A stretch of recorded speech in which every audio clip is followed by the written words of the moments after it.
Good morning, beautiful people! Nandito na naman sa kusina si Inday. Magtatrabaho na naman ako. Pero hindi naman marami akong tatrabahuhin kasi maghihiwa-hiwa lang ako ng mga gulay. Ayan. Umpisa na pagtatrabaho ni Inday. Magtatrabaho ang inyong Inday, guys. Kunti lang naman gagawin ko. Maghihiwa lang ako ng aking mga gulay. Ngayong gabi, ang lulutuin namin ay repolyo, guys. Binabad ko na to kanina at hinugasan ko ng hugas na hugas. Kaya ngayon ay hihiwain ko na lang. O, diba? Yan, maghihiwa tayo ngayon. Maghihiwa si Inday. Gagamitin natin maliit na kutsilyo.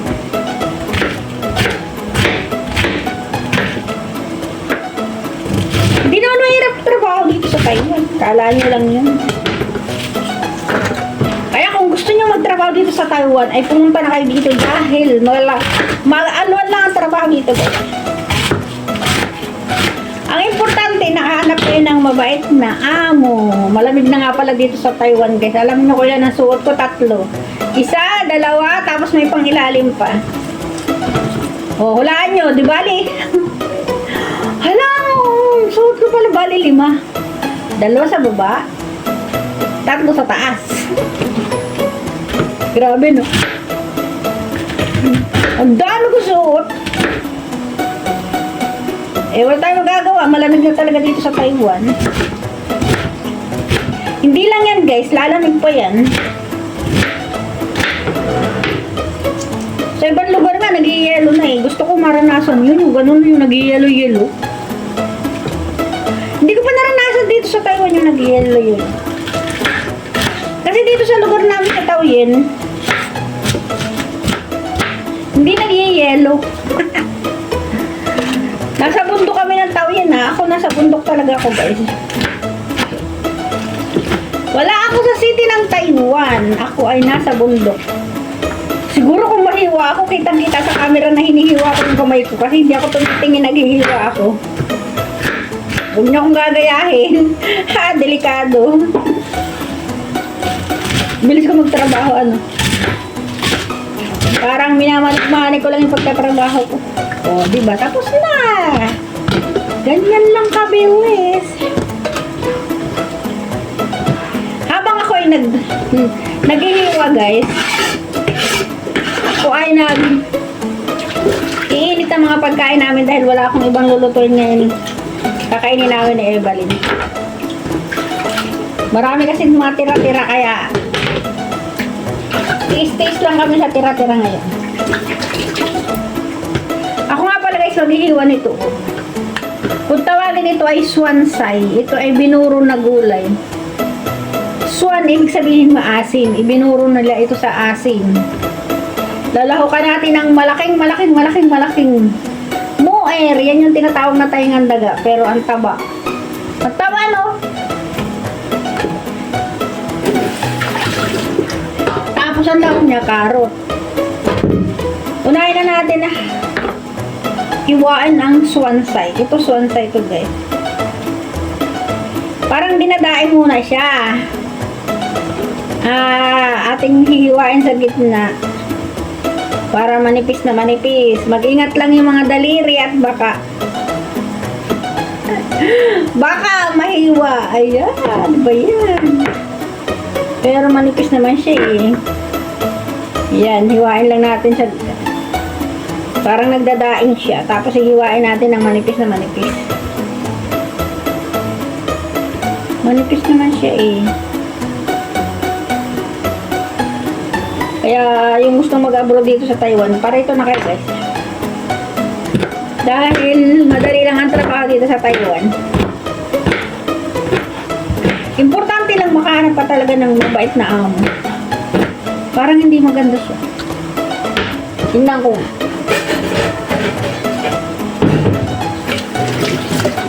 Ano siya?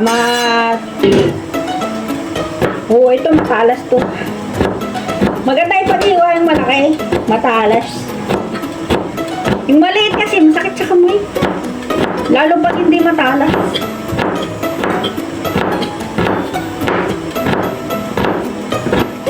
Kaya yung gustong mag-apply dito sa Taiwan, bilang isang caretaker, caregiver, alam nyo guys, ang wala dito sa Taiwan na ano, na visa na housemaid, wala. Kung pupunta ka dito sa Taiwan, ang magiging visa mo ay caretaker. Pero ang trabaho mo ay all around. Ikaw ay caregiver, caretaker, all around. Lahat ay gagawin mo. Ganun lang yun. Pero madali lang naman trabaho dito eh. Tingnan mo ako. Napapagsabay ko lahat.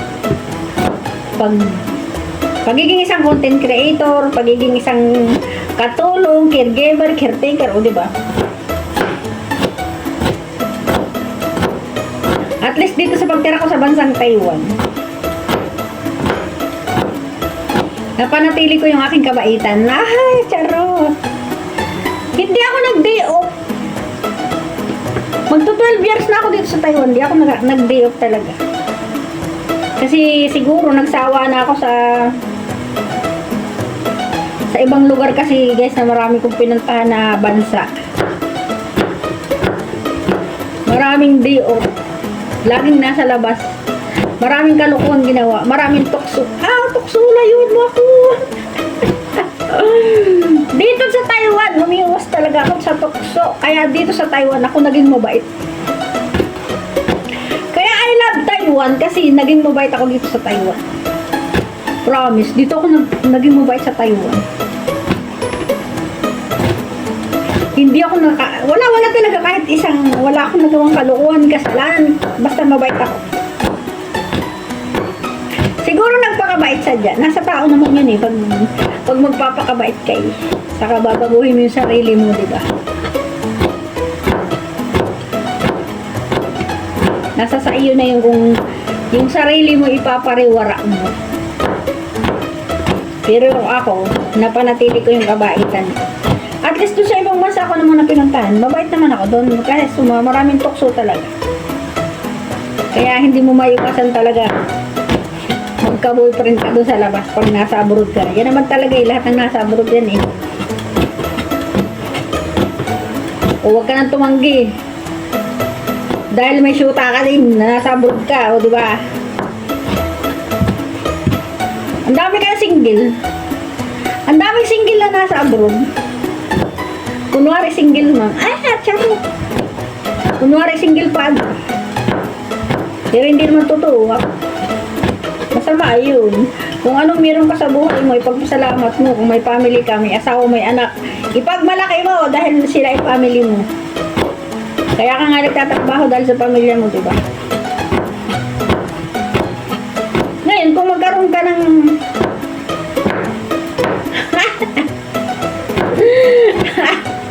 kung magkaroon ka ng girlfriend sa ibang bansa, abay, mananatiling lihim na lang yan. Huwag mo na ipaalam mo sa pamilya mo para wala kang masaktan. Kasi hindi naman lahat ng pagtatago ng lihim ay nakakasama.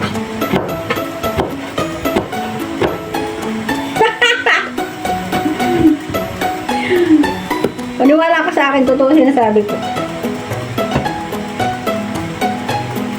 Dahil ako marami akong kasamahan ng mga ganyan.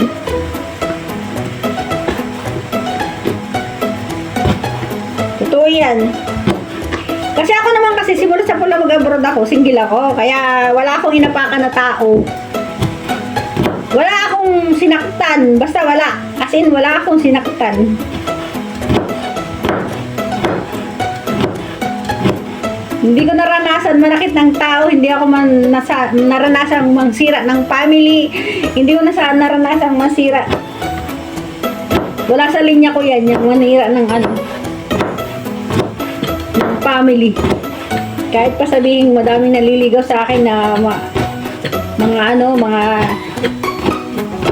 may family na, no way. Di kayo. Wait lang guys, may iniinit ako, titingnan ko lang.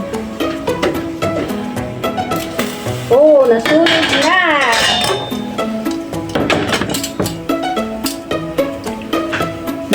Naubusan ng tubig yung Yung aking nitan. Kada daldal ko, naubusan. Ano ba yan? Buti hindi nasunog.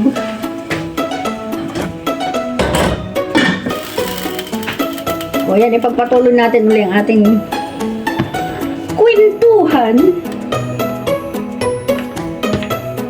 Basta ang masasabi ko sa inyo guys, kung kayo ay isang OFW, mahalin ninyo ang inyong pamilyang iniwanan sa Pilipinas. At ganon din kayong iniwanan sa Pilipinas. Mahalin ninyo yung inyong asawa na nag-abroad dahil hindi biro ang trabaho ng abroad. Huwag kayong magluloko. Huwag magluloko ang bawat isa sa inyo.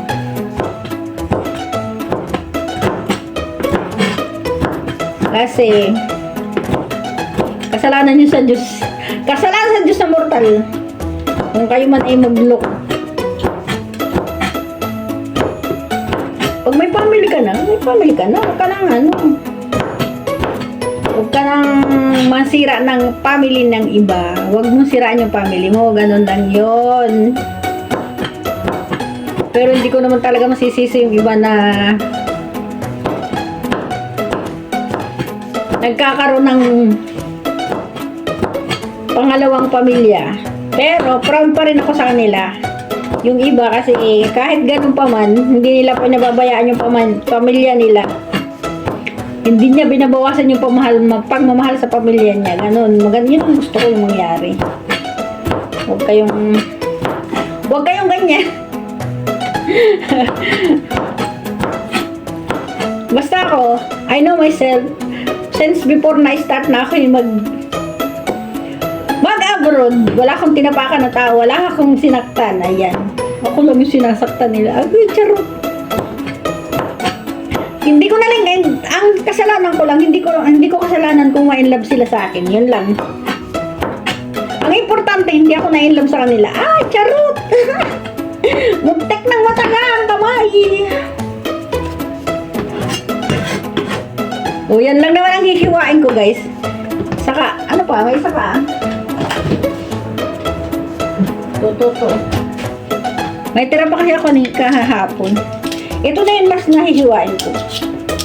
Mamayang gabi pa ako magluluto, guys. Tapos isda. Yun lang ang lulutuin ko mamayang gabi kasi marami pa kaming ulam, di ba? Sabi ko sa inyo, pag nagluluto ako ng karne, maramihan. 1 week yun. Kaya